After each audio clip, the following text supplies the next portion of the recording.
Welcome to Above the Mark, where we take you from the soil to the office and everywhere in between. We're your hosts, Jack and Troy, bringing you real conversations on farm leadership, rural life, and the big issues shaping modern agriculture. Whether you're knee-deep in the field or just ag curious, there's something here for you. So let's dig in and aim a little higher.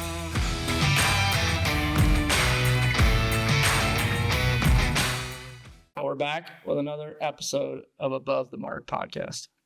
I'm excited. We have a VIP today. Ratings are going to go. That's getting a little extreme there, I think. Seriously though, I think that we don't get, we got a couple, billion listeners, but I think that you're probably the number one person. People are like, when's Heath coming on? Between you and Tesh, it's pretty close. Wow, yeah, there's no doubt that she will outnumber me on that. There's a lot of people that have asked. Yeah. Yes. Yeah. So No doubt. that'll probably be another one, and then we'll have to compare ratings. So I will lose. No question that is true. yeah, so we're here with Heath today, CEO here at Mercer Landmark. You want to give us a little background, where you grew up, family, just about yourself? You okay? Yeah. So thanks for having me on the big show here today. So I appreciate that. Yeah. A little about myself. So I guess I got to start out with talking about myself is my least favorite thing to do. So I'm going to preface it with that. Okay. But I grew up on a family farm in eastern Washington, northern Idaho. We were mainly dryland wheat, grew some legume crops, garbanzo beans, some peas and lentils, and we had a cow-calf operation. So grew up in a very small town. And when I say very small town, nearest stoplight was like an hour away. If you wanted fast food, you better pack a lunch in order to go get the fast food. Very, very rural area.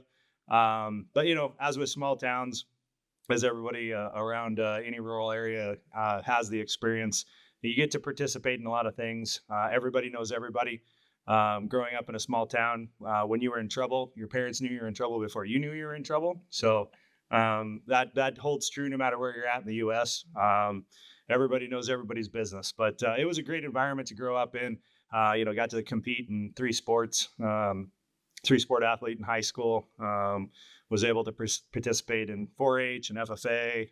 Had livestock at the fair. Did leadership through FFA and just really a robust experience. A lot of different things that you get to do growing up in a small town. So probably what shaped me kind of early on. I'm glad you brought that up because we had an episode earlier on.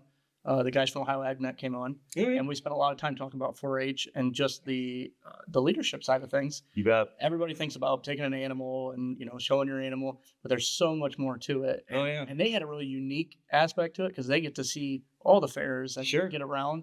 So I'm glad that you brought that up because that's a real it's cool to see. Yeah, I learned pretty early on. Started taking steers to the fair at a fairly young age, and you learn pretty quickly that a 1,200-pound steer has zero cares about your life's ambition. Like, they don't care. So I believe that. And then after high school? Yeah, so after high school, got the opportunity to do track at Washington State University. Was able to land kind of a job out of college selling Case IH equipment. So, go red. Yeah. Not a lot of red around these parts. No. But, a little more on the green side. But, so that was a good experience. And then was able to land a job at a co-op, and that's kind of how I got into the co-op world. It was a very small co-op, but that's where I met one of my mentors in life, and great first boss that I had. It was like I said, it was a very small co-op, which meant that I got to do a little bit of everything, from dumping trucks, scooping bins, cleaning out boot pits. At a processing plant, so I got to stack bags and just that full embodiment of everything we had to do. I think it was a good learning experience. And then of course, got to brag a little bit on my wife and kids. I got a beautiful wife that I think everybody at Mercer Landmark is pretty aware of my wife because she's definitely the most amazing part of me. So there is that, and then we have 5 kids, kind of spread out all over the U.S. So that's. We're gonna stop at 3. 3. So yeah. Well, you got to get to a basketball team. Leave that to the Mercer County girls. Well, yeah, that's true. That's true. Yeah, absolutely. No, that's cool. I think that's neat to hear some of the the background that maybe not everybody gets to hear, or, see that side. Because like you said, you don't talk about yourself that much. And no, I try not to. Yeah. Some people do talk about themselves. but you talk about Tish, and we've obviously met her. And, yes. She comes to a lot of the meetings and things. She's extremely social, very friendly, right? But here's what inquiring minds really want to know: who's the boss? Oh, there's no question. She's the boss. Yeah. Yeah, absolutely. I'm a very introverted person by nature. My wife is absolutely the opposite of that. I could be pretty happy in a cabin in the woods with no cell phone coverage. I could live there probably forever. My wife informs me that that's never going to happen. At least without her. At least without her. Yeah. But yeah, she really is a very social person, likes to interact with people. She likes to ask a lot of questions, and she's very good at that. And she's frankly pushed me, and she's part of the reason that I've been successful in my career, because I'm able to collaborate with her, and she pushes me to be better. So. Yeah, that was definitely a new thing for me when I first came here, and I don't remember what the first meeting was that I got to meet her, and we were having some sort of dinner or something, and she was there, and that was not strange to me, but it was. I mean, that's not normal to see that. So I thought that was pretty neat. Yeah. No, it's kind of a 2-for-1 type of deal. You know? So Well, now we know who's calling the shots. She's definitely that's exactly right. Yeah. Now you know who to lobby if you're looking. Remember that. Yeah, that's right. So you guys are starting a co-op. Did you like instantly fall in love with the co-op, or was it kind of a? Yeah, I mean, obviously, growing up on a family farm, we interacted with the co-op. Different viewpoint when you're on that side of it, so you don't necessarily know all kind of the inner workings and what's really going on there. It's a co-op, and hey, we get this thing called patronage and those types of things, but wasn't really familiar with kind of the business itself. But yeah, once I got into it, absolutely, I believe it's the only model that really is there to help the farmers. So yeah. And was it, you think it was a benefit coming from the farm side and then coming into the co-op? I mean, yeah, I definitely think there's, you understand both sides at that point in time. So I think there is definitely some knowledge and power and benefit in that. But yeah, really getting to learn the business side of it and what really goes into all the things that make farmers successful. It is definitely a different viewpoint, a different world. Yeah. So, we do interns every year. We have them come through here.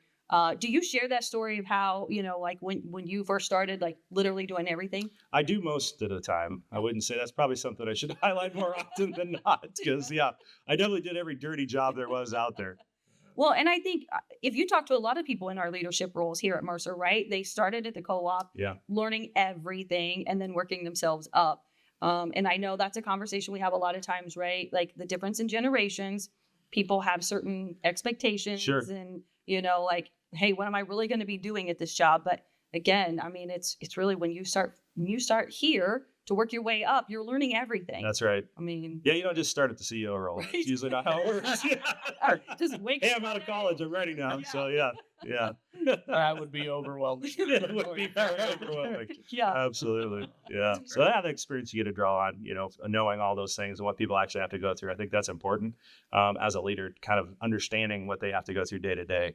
And I think sometimes that does get lost. So maybe we should use this podcast episode as like part of the onboarding process. Yeah, there you go. And then you don't have to kind of talk about yourself. You just hit play. Just hit play and they can watch. There you go. Yeah. That'd be good.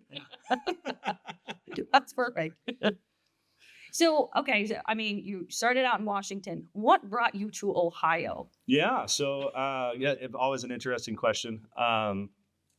Consolidation was happening pretty rapidly in the Pacific Northwest. At this point, there's really 4 main co-ops and probably going to shrink again that kind of control that entire Washington, Idaho, Oregon, Montana, farm supply and grain marketing and those types of things. I was part of putting a merger together with a company that I was running at the time.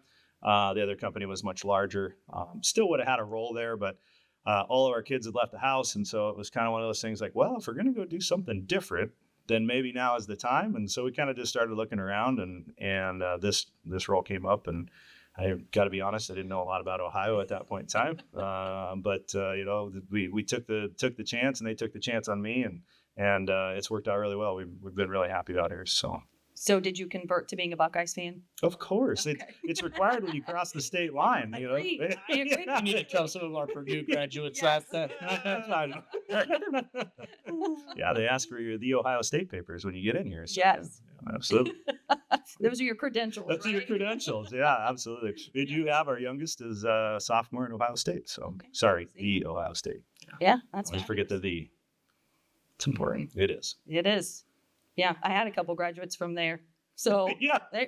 especially my daughter, she reminds me of that. Yeah, you gotta have the Z. Yeah. When you trademark that, you got to do that. So coming to this part of Ohio or just Ohio in general, I don't think that people that are from here realize that we're in a very unique area, Yes.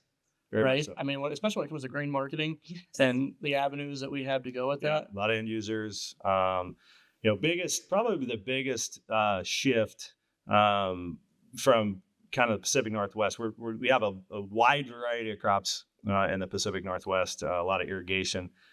So, there is obviously a lot of corn grown out there as well. But the kind of heavy influence of a corn being a little bit of wheat rotation here is a little different. But really the biggest difference is from a feed perspective.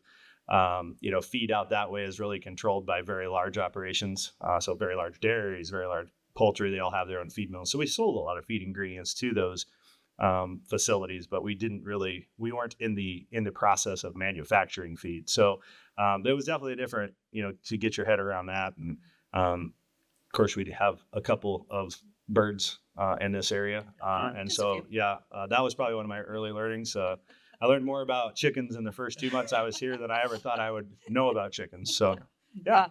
And I think that's one thing, no matter what you do in agriculture, but if you're not from this area and you come here and you're learning about, our little world, it's so overwhelming to some people because they just cannot picture the actual size, Yeah. right? It's true. Of the production of feed here. I mean, even in other areas that are very large, feed producers have a lot of animals. I say we have one of the most livestock dense areas in the country. They're like, no, you have never been to wherever, right? Iowa. And I'm like, no, you've never been to Mercer County. I am telling you, it is very dense in livestock, which has provided a lot of opportunities from, and it's not just livestock producers. I mean, that's good for the grain producers and all the way through. So yeah. And that's something, I mean, even when I'm talking to my growers every day about marketing, and they get frustrated with basis. And I'm like, you know what? We are extremely blessed every single day that we are in the user market. Talk to the boys in South Dakota right now that are at $1.50 or $1.80 under on beans. Exactly. So that's we're very blessed. That's exactly right. Yeah. So we talked a little bit about your position, and it could be overwhelming to somebody that come out of college, right? But I can assume that even, to you, it can be, it's overwhelming. Yeah. Yes, that's true. That's okay. So we've established that. Yes. What are some things that, as you live your life and go through the day to day that you kind of lean on to help you stay grounded? Maybe some routines or things that you do to help with that. To chill out. Yeah, to chill out. Yeah. Well, I drink a couple of adult beverages once in a while. No, that's probably not what you're looking for. So I would say these are things that I definitely try to do. I wish at times I was a little bit better at them, but I really do try to kind of start my day with looking at, okay, what did yesterday me forget to do? What did I promise that I owed somebody that I definitely need to follow up on today? And then the biggest one, and this is one that gets a little harder to navigate at times, is trying to prioritize the day of like, what are the big things that need to be done? And what are the things that are important, but maybe aren't important today? And really, I try to create kind of a list in the morning to prioritize, okay, here's the things I know I need to get done by the end of this day. And then probably the second piece, and this is one that I've really, really tried to work on over about the last couple of years, is trying to take like at least half a day a week to really just think about strategy and think about, bigger thoughts and try to see big picture stuff. Because it's so easy to get down into that day-to-day work and you get lost in the bigger picture at times. So I would assume that you said, what's the big things? When you get to that level, everything probably seems. Oh yeah, it always feels like it's on fire. Yeah. Okay. So Which is a bigger bonfire. Yeah. So with all of that, I mean, and just the constant 24/7, right? Yep. The flip side of that, I mean, you said your kids are grown and they're out of the house, but how do you balance that work life, relationship? So where, hey, when you're spending, you got 2 days with Tish, How do you turn off work stuff? So I'm going to lie to you and say yes. Okay. No, I do not. I struggle with that.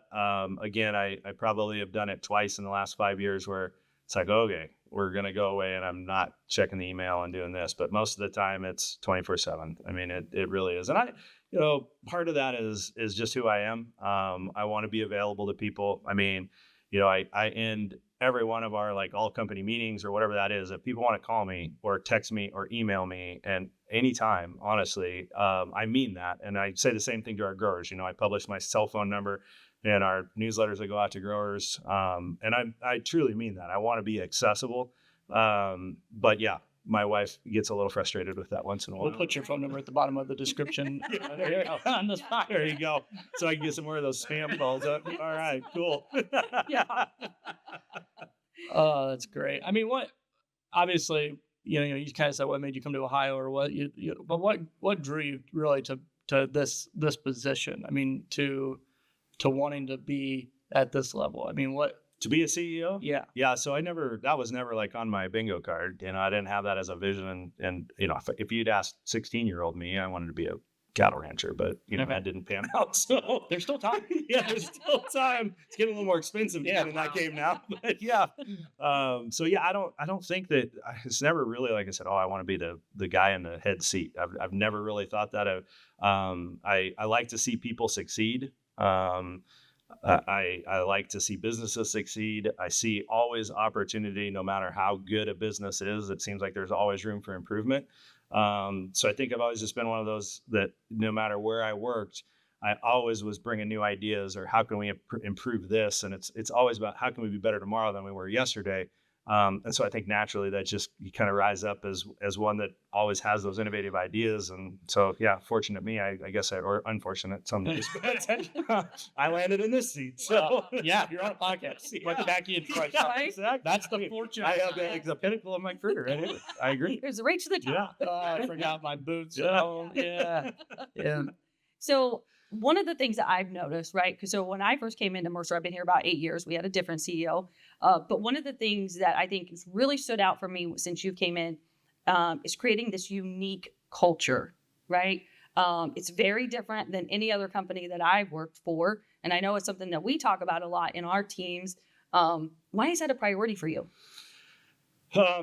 Yeah, so I hate to use the cliche, but the old saying of culture eats strategy for breakfast. But I mean, I think it is. It's you have to develop a commonality of really coalescing people around a common idea.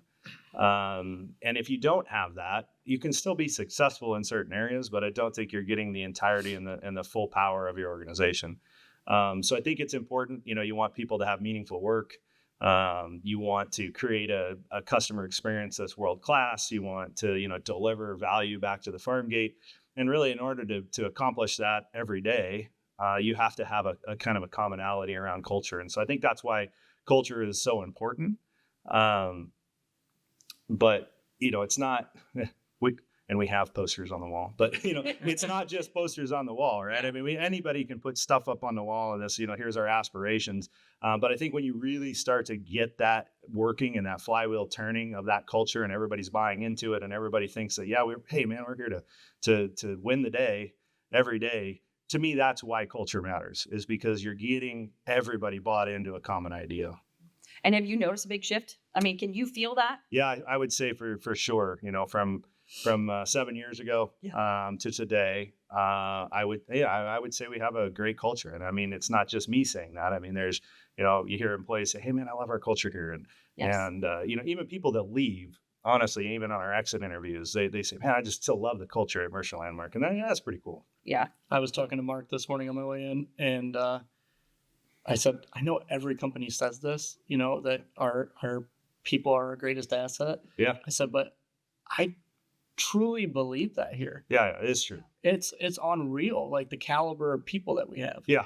And I mean, I say that all the time. I mean, for an organization our size, the amount of talent that we have within our organization is outstanding. I don't think you could point to anybody our size that has the level and caliber of talent that we have. Yeah, I think sometimes people think I'm messing with them when I say that. No, I think it's true. It is absolutely true. No matter where you're at, no matter what location, growers feel it. Jackie and I have been on calls before where people are like, I don't feel like I'm bothering them when I'm there. Right. Like they're excited to see me. Oh, absolutely. And that's cool to see, from all levels of our organization. It is. Yeah. We actually had that comment quite a few times this harvest. So that was really nice to hear, right? Yeah. When they go out of their way to say that, that means something, right? Yes. So yeah, absolutely. Yeah. Looking at our culture, is there a story or a situation that you could think of that best kind of captures that spirit of our culture that Yeah, there's several, I could give several very specifics, but they all kind of revolve around the same idea. And that is when we see business units working together or salespeople working with operations, working with support staff to really deliver to our customers and knowing that, that didn't always happen in the past. Yes. But they're all bought into this idea that we got to deliver this customer experience. To me, that's pretty awesome because I just sit back and go, wow. That's them. That has nothing to do with us. And I think that's the key is our culture is not just driven from an executive level. Our culture has now become part of who we are, in every one of our employees. And I think that really speaks volumes to, again, the caliber of talent we have and just the people that we have working here. They want to be here and they want to deliver value to the customer and they want to make the customer win every day. And that's pretty cool. Yeah. And it's neat to see. When I came here 3 years ago, there was a lot of talk about culture. And that's where we want to be too, And now looking at it, I'm like, yeah, we're here. I feel like we're here. We've done it, We're never here. We're never arrived. That's right.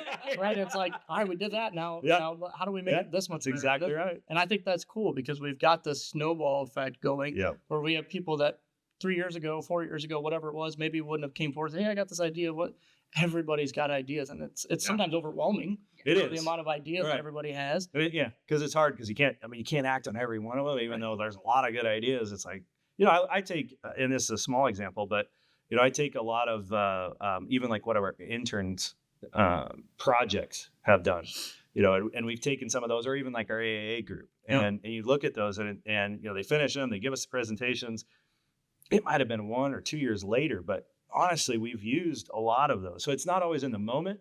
So I guess that's one thing I encourage people. It's like, just because we didn't take it tomorrow doesn't mean we're not listening, and doesn't mean that it won't have impact down the road. Yeah. And I think it's challenging too when we get in our business units, so like, I'm in agronomy, cheese and grain, and we have ideas, and you're seeing things from a huge view of, not just that specific location. Absolutely. You're seeing things from a bigger, so it's a little bit harder to rearrange those, and there's things that are coming and going that haven't been fully developed yet. So right.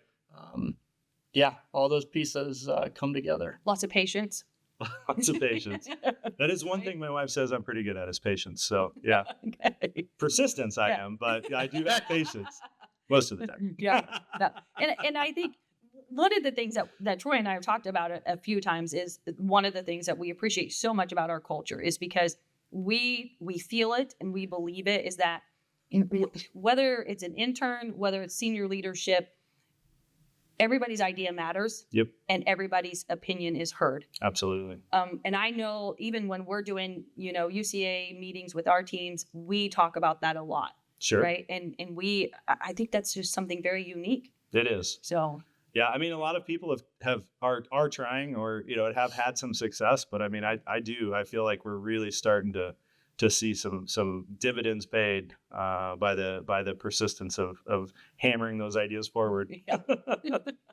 Yeah, it's cool. I think that it's a testament to what we got, and yeah, it is neat, and that probably doesn't get to you all the time. I try my best whenever somebody says something to shoot you a text, like, hey, just so you know, so-and-so said that, because you probably don't get that. No, I usually get most of the negative stuff. Yeah, that's okay. Yeah, so I understand that and try to pass along some positives because we do hear it quite a bit. Yeah, and it's I think a lot more. We hear a lot more now than we did 3 years ago. We hear a lot more now than we did a year ago. Yeah, And that's, like you said, that's a testament to every one of our employees and the job that they're doing, and the buy-in and the just getting behind the idea that, yeah, man, if we all work together, this is something that we can achieve. Yeah. And I think that's pretty cool.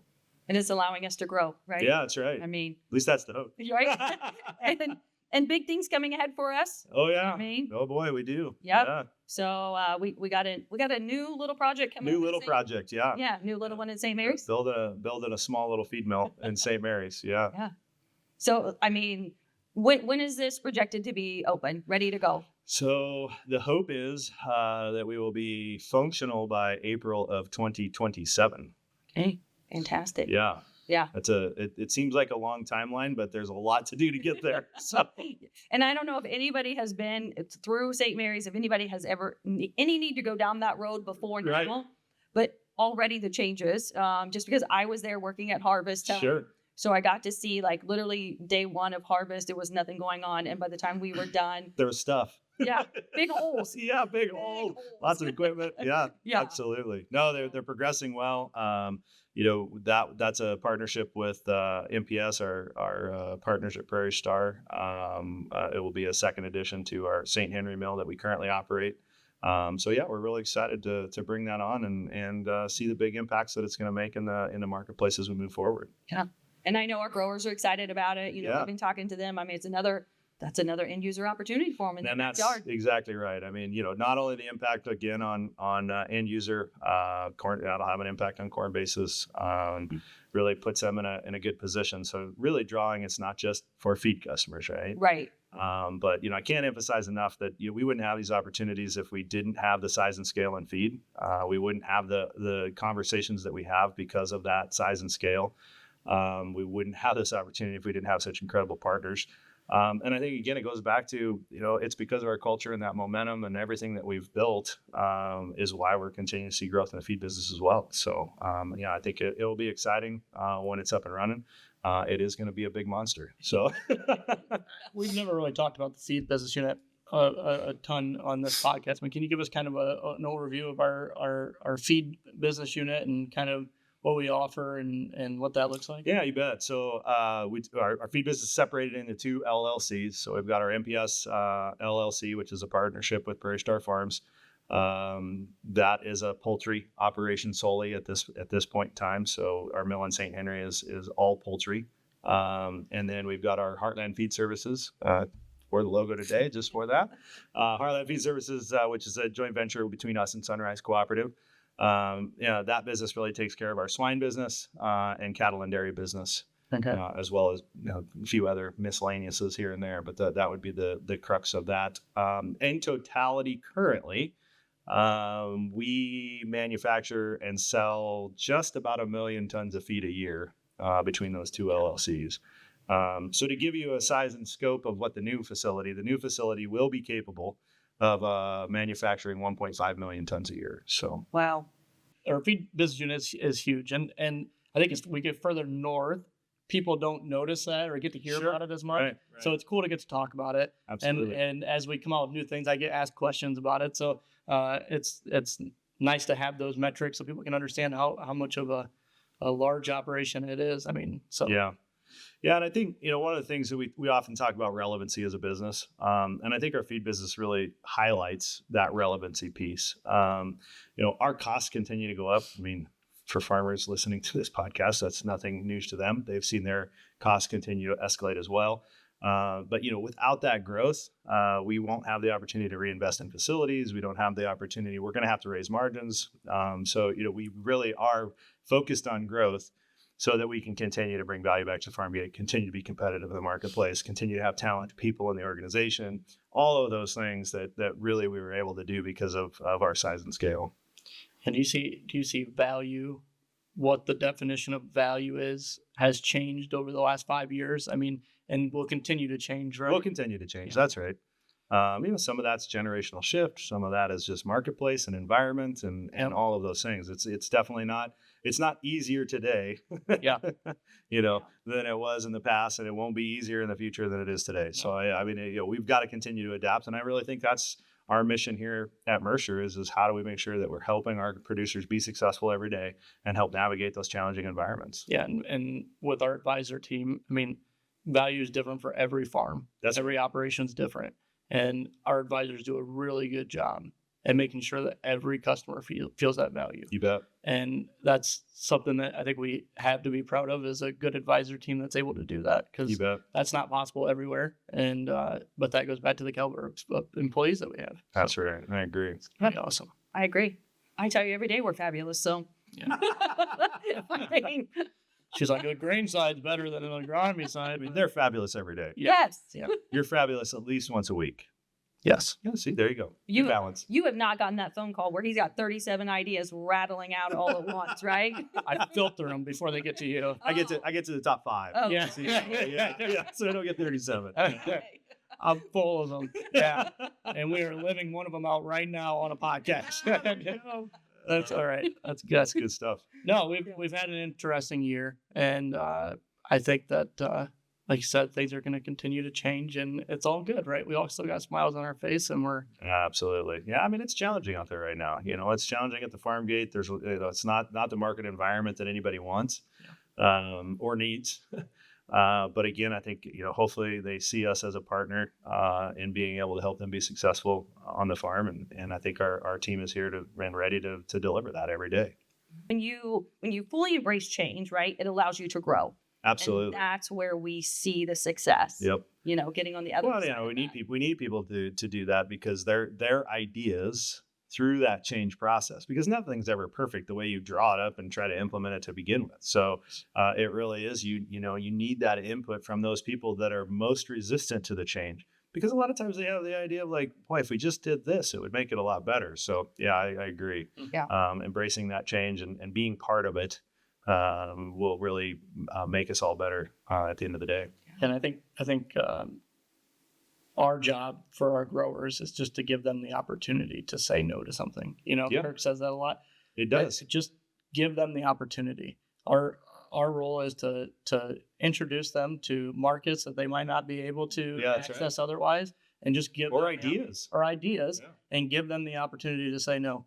And then we go back to the drawing board, we come up with something else, and we try again, until we fit that mold that they need for their operation. Absolutely. And that's unique. No, and I mean, again, I go back to, I like that partnership model, right? Where they're not a customer, they're not something we're out there just to try to sell you one more thing. We really are there to help you succeed, because your success is our success. As we kind of wrap up the end of the year, we said we've had kind of an interesting year.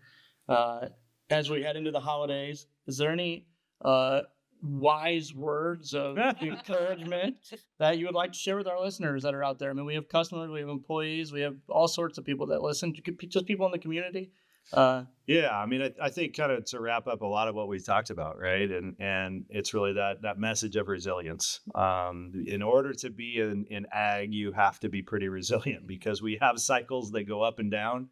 And right now we're kind of in one of those troughs, and it's not as much fun.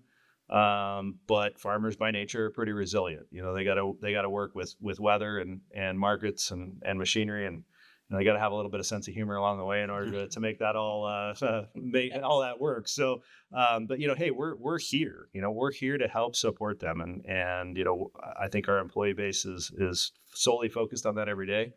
And so I just want everybody to know that, hey, we're kind of in this together. We will make this through, and thank you for those people on the podcast that are owners and customers. Thank you for your business. Can't say that often enough. We know we have to earn that business every day. We know what they go through is not easy, but just know that hey, we're here to help support you and make you successful, both for employees and customers. Yeah, it's good. That is. Is there anything we missed today? Anything that you want to talk about that we've missed? I don't know. I think we covered everything. I don't know. We ran over our time, I think. So that's pretty even, I think. Lucky for us, the boss is sitting here. So yeah. Cool. Well, thank you. Thank you for coming on, and we'll be sure to have the real boss on next time. Yes. It's absolutely true. Awesome. Okay, well, thank everybody for listening. Jackie, it's been a pleasure once again, and we'll see you guys next time. Well, thank you guys for tuning in to another episode of Above the Mark. Be sure to follow us on Apple and Spotify along with YouTube, and we'll see you next time.